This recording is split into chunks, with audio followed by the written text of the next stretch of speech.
नमस्कार मित्रांनो, स्वागत आहे तुमचं तुम्हा सर्वांच्या आवडत्या चॅनल दररोज नवीन वर। तर बघा मित्रांनो, दररोज नवीनच्या आजच्या व्हिडिओमध्ये आपण अतिशय महत्त्वाची माहिती पाहणार आहोत।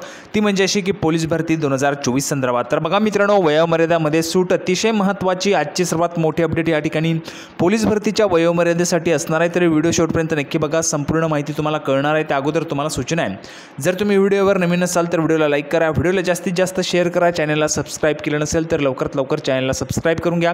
अगदी फ्रीमध्ये तुम्ही आपल्या चॅनलला सबस्क्राइब करू शकता। तर बघा, वयोमर्यादा संदर्भाची अपडेट काय ती अपडेट आपण या ठिकाणी या व्हिडिओच्या माध्यमातून पाहूया। तर बघा मित्रांनो, संपूर्ण अपडेट पाहण्यासाठी आपण या ठिकाणी आलेलो आहोत। पाहू शकता, लोकमतमध्ये आलेली बातमी आहे, वयोमर्यादा वाढीच्या निर्णयास मुदतवाढीची मागणी।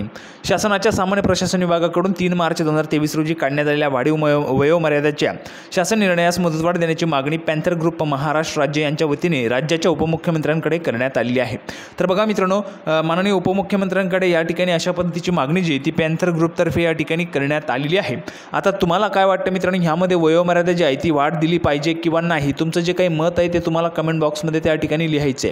तुम्हाला काय वाटतंय, वयोमर्यादा वाढ दिली पाहिजे तर यस लिहा, नसेल वाटत तर नो लिहायचे। सर्व विद्यार्थ्यांनी या ठिकाणी कमेंट बॉक्समध्ये लिहा, वयोमर्यादा वाढ दिली पाहिजे किंवा नाही। वाटत असेल की वाढ दिली पाहिजे तर यस लिहा, नसेल तर नो लिहायचे।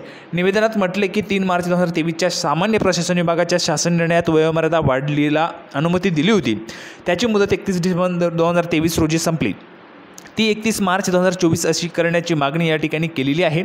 मराठा आरक्षणामधील उमेदवारांनी वयोमर्यादा ओलांडण्याने व काही कागदपत्रे काढण्यास विलंब होत असल्याने भरती प्रक्रिया तोपर्यंत थांबवण्याची मागणीही केली।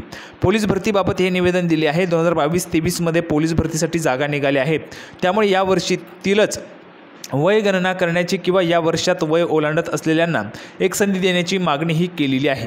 2019 पासून बँड पथक व कारागृह पोलीस भरती झाली नाही, या भरतीलाही वयोमर्यादा ओलांडणाऱ्यांना संधी द्यावी अशी मागणी पॅन्थरच्या वतीने दीपक धांडे, अविनाश इंगोले, प्रदीप भालेराव, विशाल भोकरे, रणजित पाईकराव, रुपेश पुंडगे, स्वप्नील भिसे, गणेश भालेराव, प्रवीण पातोडे, स्वप्नील दीपके, अजय धाबे यांनी या ठिकाणी केलेली। पाहू शकता, आजच आलेली बातमी अतिशय महत्त्वाची आहे। तर तुम्हाला काय वाटतं, वयोमर्यादा वाढ दिली पाहिजे किंवा नाही? वाटत असेल तर कमेंट बॉक्स यस लिहा, नसेल वाटत तर कमेंट बॉक्समध्ये नो लिहायचे। सर्वांनी तुमचं मत त्या ठिकाणी कमेंट बॉक्समध्ये लिहायचे। अपेक्षा आहे तुम्हाला हा व्हिडिओ आवडला असेल, व्हिडिओ आवडला तर लाईक करा, जास्तीत जास्त शेअर करा।